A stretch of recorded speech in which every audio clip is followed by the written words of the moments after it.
Big stories, short time. Welcome to Story in Shorts 01.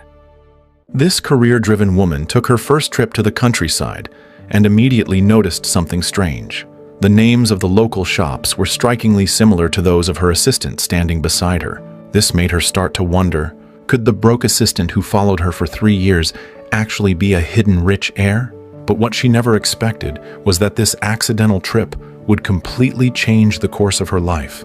Margaret is a top editor at a major newspaper, earning $1 million a year. Her status in the company is unmatched, just one step below the CEO. But because of her cold, domineering attitude, employees secretly call her the witch. Andrew, on the other hand, is just an ordinary assistant. Every day he runs around non-stop just to keep up with work. He has to follow Margaret like a shadow, and even wakes up at dawn to search 10 different streets for her favorite coffee. If he brings the wrong one, Margaret will immediately make him work overtime to make up for it. And this is how Andrew has worked with her for 3 long years. During these years, he barely had any time off. I need you around this weekend to help review his files and his manuscripts. This weekend? You have a problem with that? No, I just my grandmother's 90th birthday, so I was going to go home, and it's fine. I'll cancel it. Margaret is very satisfied with her always-on-call assistant. But as a senior executive, she has to treat everyone equally. Even the deputy editor isn't immune. When he made a mistake, Margaret showed no mercy. She declared that Bob had a poor work ethic and fired him on the spot. Before Bob could even react, Margaret had already walked away with her head held high. Her arrogance hit a nerve. Bob stormed out in a rage, shouting down the hall. He cursed her heart of stone and said she'd be abandoned by love, but Margaret calmly responded. Listen carefully, Bob. I didn't fire you because I feel threatened. No, I fired you because you're lazy, entitled, incompetent, and you spend more time cheating on your wife than you do in your office. And if you say another word, Andrew here is going to have you thrown out on your ass, okay? Her sharp, well-reasoned reply left Bob speechless. In the office, Margaret is known for her harsh and controlling nature. This is how every employee describes her. Her strict style is hard for others to accept, but because her work is flawless, the boss always turns a blind eye. But this time, Margaret made a serious mistake. So buried in work, she forgot to renew her visa. Now it had expired, and the immigration department decided to deport her. To Margaret, this was a total shock. Even worse, the board decided that once she was deported, her position would go to the man she just fired, Bob. Editor-in-chief, he's the only person in the building who has enough experience. You cannot be serious. I beg of Margaret, you. I beg. We are desperate to have you stay. At this exact moment, Andrew unexpectedly walked into the office. Looking at him, Margaret came up with a bold idea. And there's, well, I think there's something that you should know. We're getting married. We are getting married. Who is getting married? You and I are getting married. We are. Getting married. We are getting married. Yes. Though her boss was stunned, he still congratulated her. If she and Andrew could get legally married quickly, she could get a new status and stay in the U.S. Without giving Andrew any chance to respond, Margaret dragged him back into her office. I'm not going to marry you. Sure you are. Bob is going to fire you the second I'm gone. Guaranteed. That means you're out on the street alone looking for a job. That means all the time that we spent together, all the lattes, all the canceled dates, all the midnight Tampax runs were all for nothing, and all your dreams of being an editor are gone. Andrew froze in disbelief. He's not interested in this woman, but the thought of losing the job he slaved over for 3 years forces him to agree. Once the legal waiting period ended, they could get divorced immediately. Next, they went to the immigration office to register their marriage, but the officer instantly noticed something was off. He warned them, if their marriage was only for a green card, it would be a serious crime. They could face 5 years in prison and a $250,000 fine. Andrew got visibly nervous, but Margaret stayed calm. She claims they're visiting Andrew's hometown this weekend for his grandmother's 90th birthday and to announce their engagement.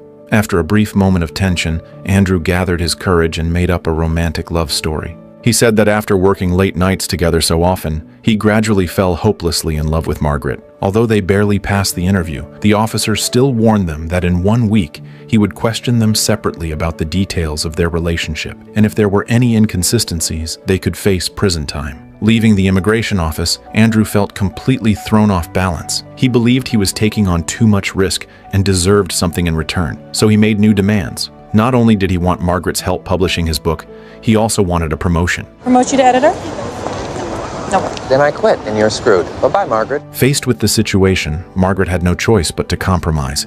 She promised that as soon as she got her green card, she would immediately give Andrew a promotion. However, Andrew felt that Margaret's attitude seemed rather half-hearted, so he demanded that she show more sincerity. Ask me nicely. Ask me nicely what?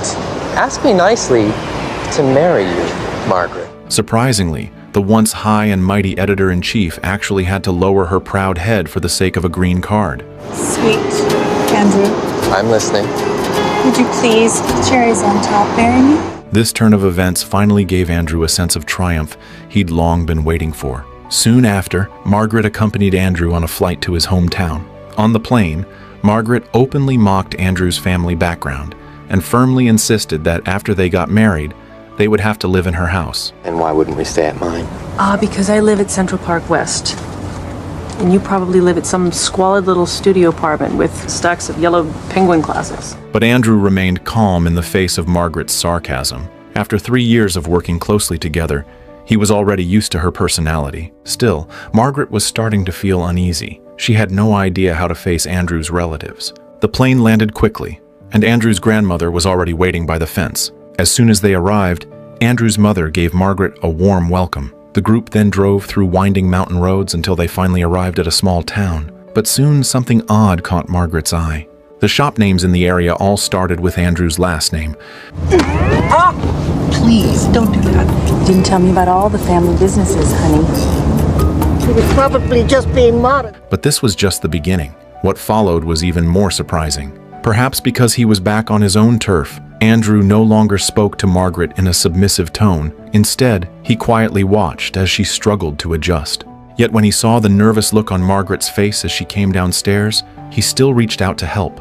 Soon they boarded a yacht, but Margaret couldn't shake the doubt in her heart. Was this really the way to Andrew's home? As her gaze passed a massive rock wall, a towering castle suddenly came into view. Margaret's suspicions were finally confirmed. Compared to Andrew, the hidden rich kid, she was just a hardworking employee trying to get by.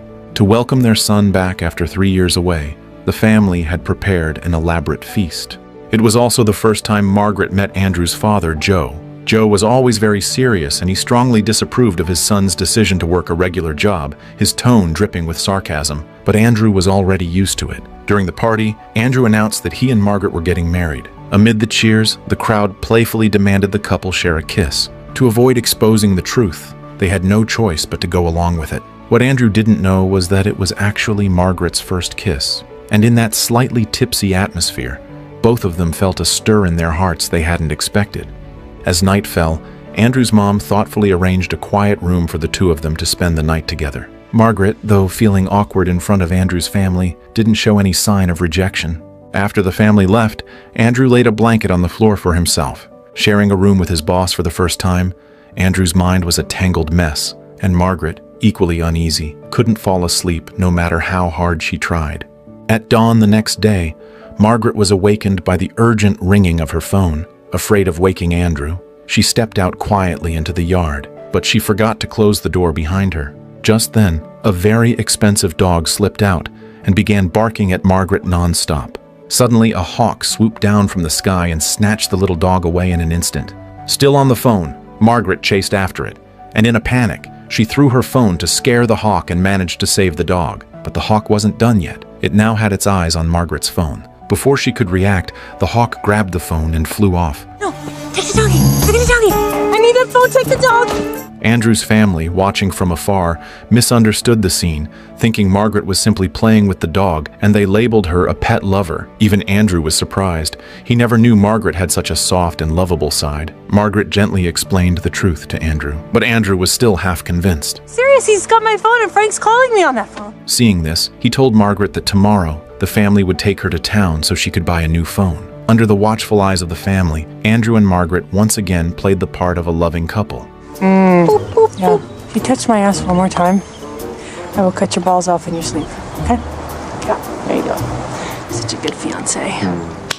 Later, Joe pulled Andrew aside for a heartfelt conversation. He apologized for his words the day before, and since his son was about to get married, he felt it was right to offer his blessing. However, Joe also honestly expressed his hope that Andrew would stay in the hometown and take over the family business. Yet even this conversation didn't bridge the gap between father and son. Not long after they returned home, everyone witnessed Andrew's sudden outburst. Grace, knowing her son's temper well, immediately understood that it was all because of her husband, so she quickly went to confront him. Sensing that this was a family matter, Margaret politely excused herself and walked away. He's my son. I only get to see him every 3 years because of you. You are going to fix this, Joe. I mean it. Fix it now. Seeing his wife upset, Joe looked annoyed but didn't dare say anything. Margaret returned to the room to take a shower, but Andrew, wearing headphones, didn't notice she was there.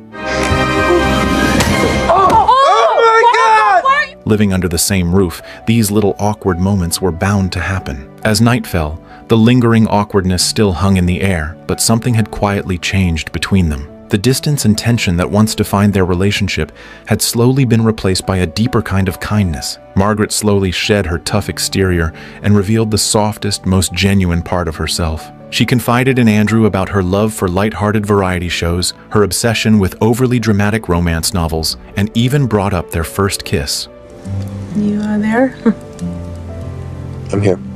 Margaret gradually opened her heart, sharing how she truly felt when Bob had called her a wicked witch. Though she appeared strong on the outside at the time, she had actually been deeply hurt inside, and every time something like that happened, she would quietly cry in the bathroom. You are a very, very beautiful woman. Little by little, a painful chapter of her past began to unfold. Margaret lost both her parents when she was just 16, and ever since then, flowers had become a source of pain for her, because whenever she saw them, her mind would instantly go back to her parents' funeral. In the warmth of mutual respect and understanding, their conversation turned a new page. Bathed in the glow of the fireplace, their hearts found resonance through countless moments of connection, and before they knew it, the seed of love had quietly taken root. The next morning, just as the sun began to rise, a loud knock suddenly broke the silence. To avoid blowing their cover, Margaret quickly signaled Andrew to get into bed. Thankfully, they weren't found out. But to their surprise, Andrew's parents announced they were planning to hold a grand wedding for them the next day, combined with Grandma's birthday celebration. The news hit Margaret and Andrew like a bolt from the blue. They tried to come up with excuses to get out of it, but Andrew's grandmother rushed out, her voice trembling as she expressed her heartfelt wish to witness her grandson's wedding before the end of her life. Faced with such deep expectation, Margaret and Andrew had no choice but to go along with it, but Andrew felt deeply conflicted. He was terrified this fake wedding might be exposed, which would break his grandmother's and mother's hearts.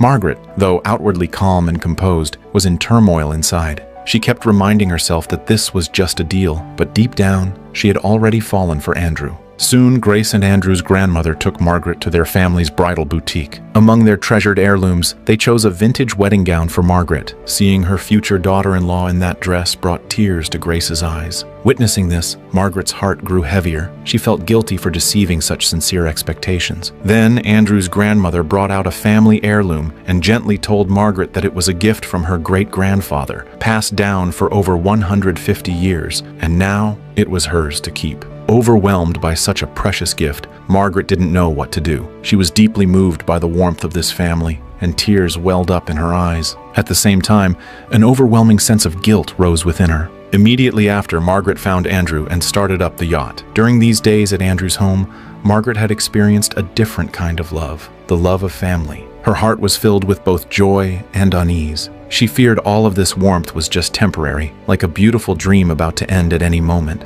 And she knew this dream, built on a fake marriage, was bound to collapse eventually. Sensing Margaret's emotional turmoil, Andrew quickly took the helm. But just then, a buoy suddenly appeared in front of them. Andrew swerved to avoid it and accidentally threw Margaret into the water. Come on. Come on. They rushed back home in a panic. Before they could catch their breath, Margaret's father called them into the warehouse. It turned out that Mr. Gilbertson from immigration had tracked them down and told Joe about Margaret and Andrew's fake marriage. In front of Joe, Mr. Gilbertson demanded the truth from Andrew, promising leniency if he confessed. But without hesitation, Andrew chose to stand by Margaret. I've been working for Margaret Tate for 3 years. 6 months ago, we started dating. We fell in love. I asked her to marry me. She said yes. I'll see you at the wedding. Surrounded by flowers and applause, Andrew and Margaret went ahead with the wedding as planned. Margaret walked slowly into the wedding hall, arm in arm with Grandma. But just as the officiant began the ceremony, Margaret interrupted. But I do have something I need to say. Margaret. Can it wait till after?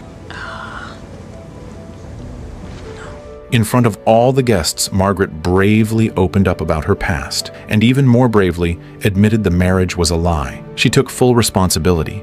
You have a beautiful family. Don't let this come between you. This was my fault. I'm sorry. The guests fell completely silent. The entire hall was frozen in shock. The only one smiling was Mr. Gilbertson. At that moment, Andrew felt a strange emptiness and loss. Over these past few days, he had seen the softness and vulnerability behind Margaret's strong exterior, and today, he saw her courage and sincerity with his own eyes. That's when he finally realized he had truly fallen in love with her. He didn't want her to face the consequences alone, so he ran after her without hesitation. However, his father firmly blocked Andrew's way, and just then, Andrew's grandmother suddenly had a heart attack. Everyone rushed to get her on a helicopter. Amid all the chaos, Grandma suddenly pulled off her oxygen mask. I'm feeling much better, Sonny. No need to take us to the hospital. Take us to the airport. But it was too late. Margaret had already boarded the flight back to New York. To make up for his mistake, Joe quickly mobilized his resources and arranged a private plane. As Margaret was packing her things, Andrew arrived at the New York office and came to her side. 3 days ago, I loathed you. I used to dream about you getting hit by a cab or poisoned. Oh, that's nice. Yeah, I told you to stop talking. Then we had our little adventure up in Alaska, and things started to change. Things changed when we kissed, even when you checked me out when we were naked. But I didn't realize any of this until I was standing alone in a barn, wifeless. Now, you can imagine my disappointment when it suddenly dawned on me that the woman I love is about to be kicked out of the country. So, Margaret, marry me.